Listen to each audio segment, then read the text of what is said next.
American executives are also here as part of the president's delegation. Starwood Hotels just inked a deal to be the first American hotel operator in Havana in nearly 60 years. And Elaine, Google is in talks to increase internet access on the island.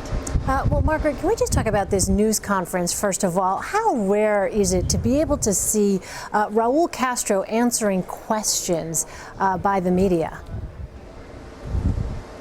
Well, Raul Castro does occasionally talk to the press, but this sort of open press conference with two state leaders next to each other is unusual, and it sounded quite unusual for Raul Castro to be directly and repeatedly questioned about something he really didn't want to talk about, and that was political prisoners and the crackdown on activists that this country has experienced after President Obama somewhat diplomatically introduced the idea, saying that the U.S. is going to continue to criticize and push for greater human rights.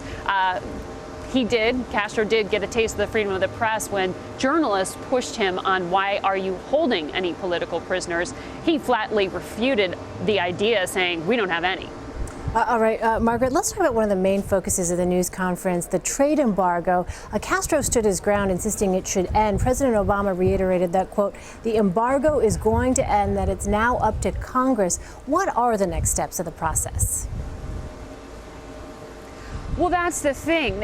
President Obama acknowledged he's kind of reached the limits of what he can do through executive orders and through loosening restrictions at the federal level. He really needs the legislative branch, Congress, to go ahead and cancel this decades-long trade embargo, repeal it to allow for free trade, because right now it is against American law for companies to freely trade with this country, where the state itself controls most of business. It is a state-run economy. So in order to truly open up Cuba, he needs Congress, and the Republican-controlled Congress says they are not moving on this issue. However, the president did bring with him more than 30 congressmen from both sides of the aisle, because it is really a bipartisan issue when it comes to helping put money in the teller for a lot of American corporations. So this is something that perhaps the next president might be able